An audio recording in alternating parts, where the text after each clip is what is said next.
नमस्कार, मी Aarti Ashok Dhawan, national carrom gold medallist.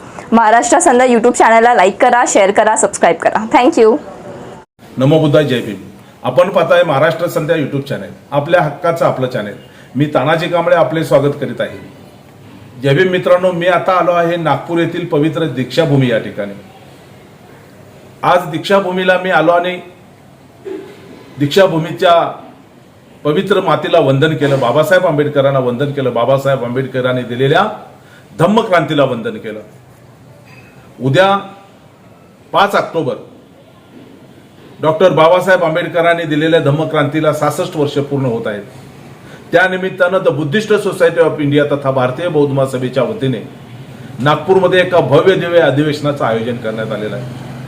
आज नागपूरमध्ये भारतीय बौद्ध महासभेचे ट्रस्टी, भारतीय बौद्ध महासभेचे राष्ट्रीय कार्याध्यक्ष, भारतीय बौद्ध महासभेचे समता सैनिक दलाचे अध्यक्ष आणि परमपूज्य डॉक्टर बाबासाहेब आंबेडकरांचे नातू आदरणीय भीमराव आंबेडकर साहेब, भारतीय बौद्ध महासभेचे ट्रस्टी आणि चेअरमन हरीशराव रावलिया, भारतीय बौद्ध महासभेचे ट्रस्टी आणि राष्ट्रीय अध्यक्ष आदरणीय चंद्रबोधी पाटील साहेब, ट्रस्टी आणि कोषाध्यक्ष आदरणीय धम्मरतन सोमकुवर, लखनौवरून आलेले आहेत इंजिनियर S.D. भास्कर, हे सुद्धा ट्रस्टी आहेत. कॅप्टन प्रवीण निखाडे हे सुद्धा ट्रस्टी आहेत आणि समता सैनिक दलाचे प्रमुख S.K. भंडारे हे सुद्धा नागपूरमध्ये दाखल झालेले आहेत. आज नागपूरमध्ये आल्यानंतर मित्रांनो, एका ऐतिहासिक महत्त्व असलेल्या ठिकाणी या सर्व मान्यवरांच्या सोबत मला जाता आलं आणि महाराष्ट्र संध्या यूट्यूब चॅनेलसाठी वार्तांकन करण्यात आलं. ते मी आपल्याला दाखवणार आहे. मित्रांनो, मी आपल्याला सांगेन की 15 किलोमीटरवर दीक्षाभूमीपासून एक शांतिवन चिंचोले नावाचं गाव आहे. या गावामध्ये डॉक्टर बाबासाहेब आंबेडकरांची धम्मक्रांतीला प्रभावित होऊन कुणबी समाजाच्या मातोश्री गोपिकाबाई ठाकरे यांनी 11.5 एकर जागा बौद्ध धम्माच्या प्रचार आणि प्रसारासाठी दान केली. या जागेमध्ये दिवंगत वामनराव गोडबोले यांनी भारतीय बौद्ध धम्म परिषदेच्या माध्यमातून एक भव्य दिव्य असं त्या ठिकाणी महाराष्ट्र शासन आणि केंद्र शासनाच्या वतीनं काम झालेलं आहे. आपल्याला माहिती असेल, दिवंगत वामनराव गोडबोले हे डॉक्टर बाबासाहेब आंबेडकरांनी 14 ऑक्टोबर 1956 रोजी जी धम्मदीक्षेचा सोहळा नागपूरमध्ये आयोजित केला, त्या कार्यक्रमाच्या आयोजन व्यवस्थापन समितीमधील सचिव म्हणून वामनराव गोडबोले यांनी काम केलेलं आहे. आणि त्यांनीच 1985च्या दरम्यान या ठिकाणी या एका नव्या स्मारकाचं उभारणी केलेली आहे. मी आपल्याला सांगेन, आम्ही जे सर्व हे भारतीय बौद्ध महासभेचे सर्व मान्यवर ट्रस्टी महोदय आणि आमची ही सगळी टीम आम्ही त्या ठिकाणी गेलो. मला सांगायला आनंद वाटेल की परमपूज्य डॉक्टर बाबासाहेब आंबेडकरांनी धम्मक्रांतीच्या वेळी ज्या ऐतिहासिक बुद्धांच्या प्रतिमेला वंदन केलं, ती बुद्ध मूर्ती त्या चिंचोली येथील शांतिवनामध्ये संग्रहित करून ठेवलेली आहे. डॉक्टर बाबासाहेब आंबेडकरांनी भारतीय संविधान ज्या टाईपरायटरवर टाईप केलं, तो टाईपरायटर त्या ठिकाणी संग्रहित करून ठेवलेला आहे. बाबासाहेब आंबेडकरांचे काही महत्वाचे सूट हे ते सुद्धा त्या ठिकाणी ठेवण्यात आलेले आहेत. बाबासाहेब आंबेडकरांनी बाबासाहेबांना अपेक्षित असलेलं जे बुद्धांचं चित्र पाहिजे होतं, ते जे बाबासाहेबांनी जे बुद्धांचं चित्र काढलं, ते चित्र त्या ठिकाणी संग्रहित करून ठेवलेलं आहे. अशा जवळपास 450 वास्तू डॉक्टर बाबासाहेब आंबेडकरांनी ज्या वापरल्या अशा ऐतिहासिक वास्तू या ठिकाणी जतन करून ठेवण्यात आलेले आहे. आणि या सगळ्या वास्तूंचं जतन आणि व्यवस्थापन सध्या तिथे संजय पाटील कोषाध्यक्ष म्हणून आहेत. इंडियन बुद्धिस्ट काउन्सिल या संस्थेचे ते कोषाध्यक्ष आहेत. आणि हे संजय पाटील आणि प्राध्यापक शशिकांत राऊत हे त्या ठिकाणी ही सगळी व्यवस्था पाहत आहेत. आणि हे सगळं बाबासाहेब आंबेडकरांच्या ऐतिहासिक वास्तूंचं संग्रह बघितल्यानंतर आदरणीय चंद्रबोधी पाटील साहेब असतील, आदरणीय भीमराव आंबेडकर साहेब असतील, आदरणीय रावलिया साहेब असतील, यांनी आपलं मनोगत व्यक्त केलेलं आहे. या संपूर्ण आजच्या दिवसभराच्या कार्यक्रमाचा महाराष्ट्र संध्यानं घेतलेला हा लक्षवेधी विशेष वृत्तांत आपण पाहू शकता. वन में मातोश्री गोपिकाई बाई बाजीराव जी ठाकरे इन्होंने 11.5 एकड़ भूमि 57 में बाबा साहब को डोनेट, जरा आवाज 56 में बाबा साहब चले जाने के बाद, आवाज 56 में बाबा साहब चले जाने के बाद उन्होंने बाबा साहब का धर्मांतर देखने के बाद उन्होंने बोले कि मेरी बाबा साहब को धम्म प्रचारक प्रशिक्षण विद्यालय के लिए जमीन लगेंगी, तो उन्होंने 57 में 11.5 एकड़ भूमि बाबा साहब के कार्य के लिए, बाबा साहब के वर्क के लिए ये भूमि डोनेट की. 57 से लेके तो 85 तक की जमीन पड़ी थी. अपन ने 85 में इसका काम चालू किया. तो अपना जो मुख्य काम है यहाँ पे वो था धम्म प्रचारक. पीछे जाओ ना. बाबा साहब बोलते थे कि इच्छुक और त्यागी विद्यार्थी को यहाँ प्रवेश में एडमिशन दिया जाएगा, उसको सभी धर्म के बराबर बौद्ध धर्म की विशेषताएं पढ़ाई जाएंगी. उसके बाद सफेद कपड़े पहन के लोगों में भेजा जाएगा. अगर लोगों ने बोला वो भिक्षु बनने के योग्य है तो उनको भिक्षु संघ में प्रवेश दिया जाएगा. इस प्रकार बाबा साहब एक नवीनतम भिक्षु संघ की निर्मिति करते. तो 85 से 2006 तक दिवंगत धम्म सेनानी वामनराव जी गोड़बोले यहाँ पे रहते थे. मेरे 17 से 18 साल उनके साथ थे. जब वो बोलते थे प्रशिक्षण विद्यालय, तब अपने को वो कभी बोलते थे मेडिटेशन हॉल होना, वो बोलते थे उपासक गृह होना, वो बोलते थे आनापान साथी होना, हॉस्टल के होना. हॉस्टल के जो है 2006 में अपने से वो निकल गए. वो 2006 के बाद दिवंगत धम्म सेनानी वामनराव जी गोड़बोले जब यहाँ पे रहते थे, नानक चंद जी रत्तू भी यहाँ पे आते थे. ये सादे इलेक्ट्रिक बिल 2006 में जाने के बाद विशेष घटक योजना के माध्यम से, समाज कल्याण के माध्यम से पहले सबसे पहले इलेक्ट्रिक 2007 में ये सीमेंट रास्ते जिला परिषद के माध्यम से बनाए. वो जो सीमेंट रास्ते बनाए वो 30 लाख के. फिर अपन एक प्रोजेक्ट किए, वो प्रोजेक्ट बनाए 5 करोड़ का, उसको टेक्निकल सैंक्शन किए 40 करोड़ की. और 2011 में विदर्भ विकास पैकेज के अंतर्गत महाराष्ट्र गवर्नमेंट ने यहाँ पे 40 करोड़ रुपए. अभी अपन देख रहे हैं बाबा साहब का वस्तु संग्रहालय. तो सबसे पहले ये बना गेस्ट हाउस, जो कोई आएंगे तो यहाँ रुकने के लिए गेस्ट हाउस. ये ऑडिटोरियम की बिल्डिंग है. इसमें नीचे हॉल है, ऊपर हॉल है और नीचे संस्था के ऑफिसेस रहेंगे. ये जो है महाराष्ट्र गवर्नमेंट से बना, ये बाबा साहब का नवीनतम वस्तु संग्रहालय. यहाँ पे देखे जाएगा तो 2 साल 11 महीने 18 दिन में बाबा साहब ने देश का संविधान बनाए. और टाइपिंग मशीन अपने पास रखी हुई है. बुद्धांडिस धम्म का चित्र यहाँ पे है, वो यहाँ पे रखा हुआ है. यहाँ पे अपने पास बाबा साहब ने, अभी आप देख रहे हैं, बाबा साहब को उनके मन में, उनके दिल में जो बुद्ध थे उसको रिकॉर्ड ने, उसके लिए बाबा साहब चित्रकला पढ़े, कावड़ा निकाले, चिमनी निकाले, कबूतर निकाले. और एक दिन वो बोलते तो मेरा जो बुद्ध है वो चलता फिरता रहना चाहिए, मेरा बुद्ध चलता फिरता रहना चाहिए करके उन्होंने इस प्रकार का खुले आग का भगवान बुद्ध का फोटो बनाया. इतना ही नहीं तो बाबा साहब के पिताजी ने बाबा साहब को पढ़ाई के लिए जो लालटेन दिया था 10वीं क्लास में, वो भी यहाँ पे रखा हुआ है. बाबा साहब की सारी चीजें, सबसे ज्यादा कपड़े, बाबा साहब कपड़े, हर प्रकार का बाबा साहब जो कपड़े पहनते वो रखे हुए. तो अपन अभी क्या कर रहे हैं, वस्तु संग्रहालय बना रहे हैं नया वाला. तो नया वाला वस्तु संग्रहालय में देख रहे हैं अपन कि बाबा साहब के यहाँ पे स्टैचू बनाएंगे. जैसे कि बाबा साहब ने कोट पहने हुए हैं, तो बाबा साहब ने किसी को मुलाकात देते हुए बाबा साहब ने जो कोट पहना था, तो वही बाबा साहब का ऐसा का स्टैचू बनाएंगे. और स्टैचू में बाबा साहब को कोट पहनाएंगे.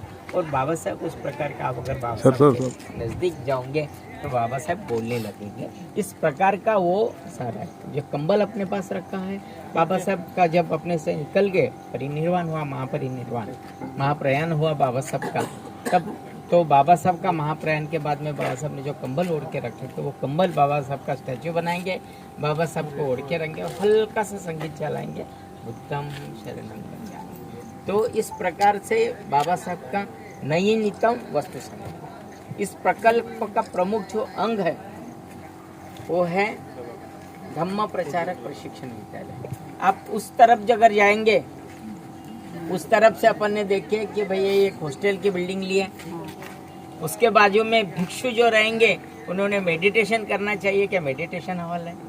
उसके बाजू में जो स्टूडेंट रहेगा उसने आनापानसाती करना चाहिए, इसलिए वो आनापानसाती की बिल्डिंग बनाई। उसके बाजू में ये उपासक गृह की बिल्डिंग है उपासक लोगों के लिए, और ये जो रहेगा ये बंदिश एरिया रहेगा, वहाँ पे किसी तरफ का शोर शराबा नहीं रहेगा, साइलेंट जोन में रहेंगे, गाड़ियाँ भी कोई नमो बुद्धाय जय भीम.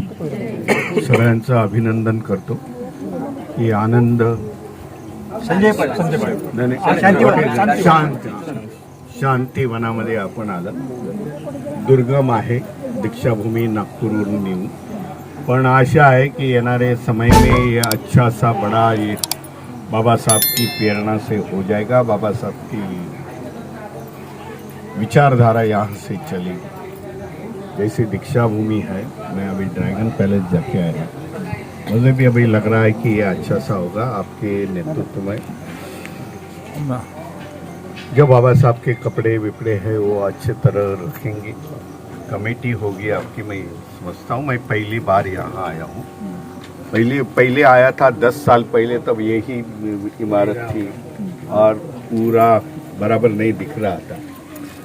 लेकिन अभी लग रहा है कि आने वाले समय में अच्छा सा ये कॉम्प्लेक्स बड़ा होगा. ये भी बाबा साहब की प्रेरणा देगा, बाबा साहब की विचारधारा यहाँ से चलेगी. मैं सभी को धन्यवाद देता हूँ आणि धम्मचक्र परिवर्तन दिनाच्या तुम्हाला हार्दिक हार्दिक शुभेच्छा देतो. उद्या भारतीय बौद्ध महासभेचा दीक्षाभूमीच्या बाजूला सामाजिक न्यायमध्ये आम्ही अभिवादनची सभा ठेवलेली 5 वाजता भारतीय बौद्ध महासभेने.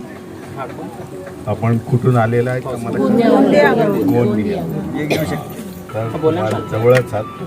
उद्या थांबणार असाल तर तिकडे या, तिथे विस्तृत अगदी संबोधित करतो. नमो बुद्धाय जय. परम पूज्य डॉक्टर बाबासाहेब आंबेडकरांचा.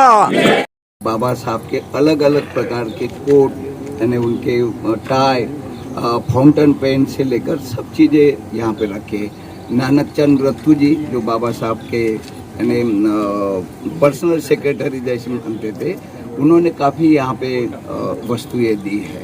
और ये भी आपको विदित होना चाहिए कि अशोक विजयादशमी के दिन में जो 14 अक्टूबर 1956 को जो बाबा साहब ने दीक्षा दी, और उसके पूरे कर्ता धर्ता जो है माननीय वामनराव जी गोडबोले, वे महासचिव थे.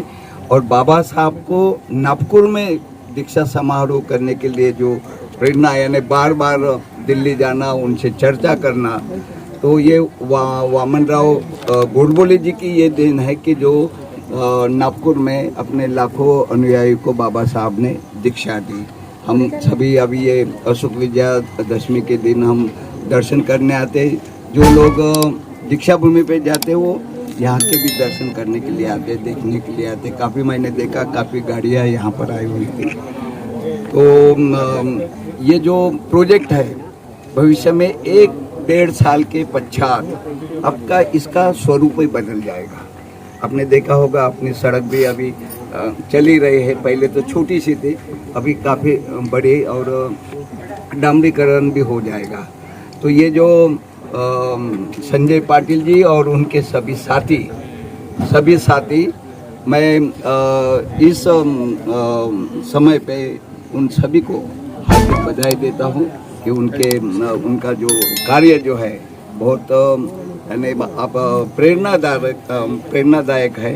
तो मैं उनको बधाई देता हूँ. और धम्मचक्र प्रवर्तन दिवस या धम्म दीक्षा समारोह की भी आप सभी को हार्दिक बधाई देता हूँ. नमो बुद्धाय जय भीम. मेरे साथ माझ्या सोबत आहेत भारतीय बौद्ध महासभेचे चेअरमन, ट्रस्टी चेअरमन आदरणीय रावले साहेब. जय भीम. जय भीम. आता या ठिकाणी ज्या वास्तूमध्ये बाबासाहेब आंबेडकरांचा वास्तू संग्रहालय बघितलं आपण, त्याबद्दल आपण सर काय सांगाल? ते वामनराव गोडबोले साहब ने जो बाबा साहब के साथ में रह के जो धम्म दीक्षा का जो कार्यक्रम वगैरह आयोजित किया था, बाबा साहब वो बम्बई में लेना चाहते थे, लेकिन उनको बाबा साहब को समझा के ये नागपुर में लेने के लिए वामनराव जी ने बताया. और ये कार्यक्रम बहुत बड़ा, कम से कम 5-7 लाख लोगों ने यहाँ धम्म दीक्षा ली. और उसके बाद में गोडबोले जी के बाद में उन्होंने यहाँ जो संग्रहालय बनाया है उसमें बाबा साहब की सभी चीजें वगैरह रखी है। उसमें बाबा साहब के कपड़े हैं, टाइपराइटर है, एवं उनके पिताजी ने दिया हुआ जो कैंडल जो फानस है वो फानस भी यहाँ रखा हुआ है। बहुत अच्छा स्तुत्य काम किया है और यहाँ की जो कमेटी है बहुत अच्छा काम कर रही है। भविष्य में लोग ये प्रवास स्थल हो जाएगा। और हमारे बीच में भीमराव जी अंबेडकर भी अभी आए हैं, वो भी अभी इनका मुलाकात ले रहे हैं। तो ये मैं शुभेच्छा देता हूँ आपके चैनल को और हरभजन जी बिरती साहब एक्चुअली वो पंजाब से है, लेकिन वहाँ ही उनका लंदन में ही रहते हैं। लंदन में बहुत बड़ा काम करते हैं। पार्लियामेंट भारतीय बौद्ध महासभा के अभी वो हमारे एडवाइजर हैं और वो आपको 2 शब्द बोलेंगे। जय भीम। ये मेरा तीसरी बार यहाँ आना है। पहली बार जब मैं आया नानकचंद रत्तू और वामन राव गोडबोले जी और शिवलिंगिया जी, हम 4-5 लोग आए थे। यहाँ पर भी बाबा साहब के कदम पड़े हैं, वहाँ पर आकर बहुत खुशी होती है। और लंदन में भी जो बाबा साहब जहाँ रहते थे उसको लंदन म्यूजियम बना दिया है। तो कोलंबिया यूनिवर्सिटी में बाबा साहब का स्टैचू रखा है। तो भारत में आप लोग काम कर रहे हैं और बाहर दुनिया में बाबा साहब का जो नाम है वो हम हर कंट्री में पहुंचाने की कोशिश कर रहे हैं। वैंकूवर कनाडा में एक शहर है, वहाँ पे साइमन फ्रेजर यूनिवर्सिटी, बाबा साहब कभी वहाँ गए भी नहीं, तो वहाँ पर भी बाबा साहब का स्टैचू रखा हुआ है। तो बाबा साहब जो है, भारत के लोग उनको पहचाने ना पहचाने, लेकिन जो सारी दुनिया है वो एक सूर्य की तरह सारी दुनिया में सबको रोशनी दे रहे हैं। Thank you very much. चलो नमस्कार, मी Aarti Ashok Dhawan, national carrom gold medalist. Maharashtra Sandhya YouTube चॅनलला लाईक करा, शेअर करा, सबस्क्राईब करा. थँक्यू.